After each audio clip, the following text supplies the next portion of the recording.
सबा के साथ में हिफ्ज कर ले, उसे हुजूर सैयद मखदूम अशरफ सिमनानी कहा जाता है। वो हजरत मखदूम अशरफ सिमनानी हैं जिनकी जात के बारे में मैं आपको क्या बताऊं। बड़े बड़े औलिया किराम ने आकर के सैयद मोहम्मद इब्राहिम के पास आकर के ये खबर दी थी कि तुम्हारे घर में एक बेटा पैदा होगा और उसका नाम अशरफ होगा। वो नबी के दीन की खिदमत करेगा, नबी की शरीयत की खिदमत करेगा, नबी के मजहब इस्लाम, नबी करीम सल्लल्लाहु अलैहि वसल्लम की शरीयत के मसाइल को लोगों तक पहुंचाएगा।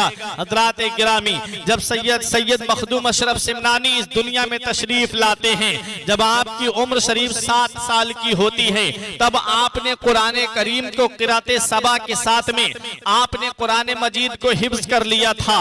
और जब आपकी उम्र शरीफ 14 साल की होती है, तब आपकी दस्तार हो जाती है और आप तमाम उलूम ज़ाहिरी और उलूम बातिनी से फारिगुत तहसील हो जाते हैं। जब आपकी उम्र शरीफ 15 साल की होती है, तब आपके वालिद सैयद मोहम्मद इब्राहिम का साया सर से उठ जाता है। सैयद मोहम्मद इब्राहिम के इस दुनिया ज़ाहिरी से पर्दा करने के बाद में हुकूमत की बागडोर आपके ऊपर आ जाती है, हुकूमत का बारे गिरा आपके कांधों पर आ जाता है। सैयद मखदूम अशरफ जहांगीर सिमनानी को सिमनान के तख्त पे बिठा दिया जाता है, हुकूमत की बागडोर आपके हाथ में दे दी जाती है। मखदूम अशरफ सिमनानी जब हुकूमत को संभालते हैं, तो मखदूम अशरफ सिमनानी तो वो हैं हजरत उमर की अदालत के जलवे जिस शख्सियत में नजर आए, उसी को मखदूम अशरफ सिमनानी कहते हैं। मखदूम अशरफ सिमनानी ने बड़े ही अदलो इंसाफ के साथ में हुकूमत को आगे बढ़ाया और आपके अदल के चर्चे दूर दूर तक होने लगे थे, आपके इंसाफ के चर्चे दूर दूर तक होने लगे थे। जो भी आपके अदलो इंसाफ को कुर्ब जवार के बादशाह जब सुनते थे तो अश अश किया करते थे और वो आपके उनके लिए उनके दिलों में मखदूम अशरफ सिमनानी की एक अलग ही मोहब्बत पैदा हो गई थी। मखदूम अशरफ सिमनानी का अदल इंसाफ क्या है, मैं आपको एक आपका अदल मैं आपके सामने पेश कर रहा हूँ। मखदूम अशरफ सिमनानी एक रोज शिकार के लिए तशरीफ ले गए थे। जब आप जंगल में पहुंचे, आपके सिपाही आपके साथ थे। तकरीबन 2-3 दिन आपने वही जंगल में गुजारे, वहीं अल्लाह की इबादत करते थे, वहीं पर आप शिकार किया करते थे। एक बूढ़ी औरत आती है, आंखों में आंसू लेकर के आई है, हजरत मखदूम अशरफ सिमनानी के पास आने की बात कर रही है। सिपाहियों ने उसे रोक दिया है। मखदूम अशरफ सिमनानी कहते हैं, इस बुढ़िया को मेरे पास आने दो। वो ज़ईफा आती है, बूढ़ी है, आंखों से आंसू निकल रहे हैं, चेहरा बता रहा है कि इसके ऊपर जुल्म हुआ है, उसका वजूद बता रहा है ये किसी की सताई हुई है।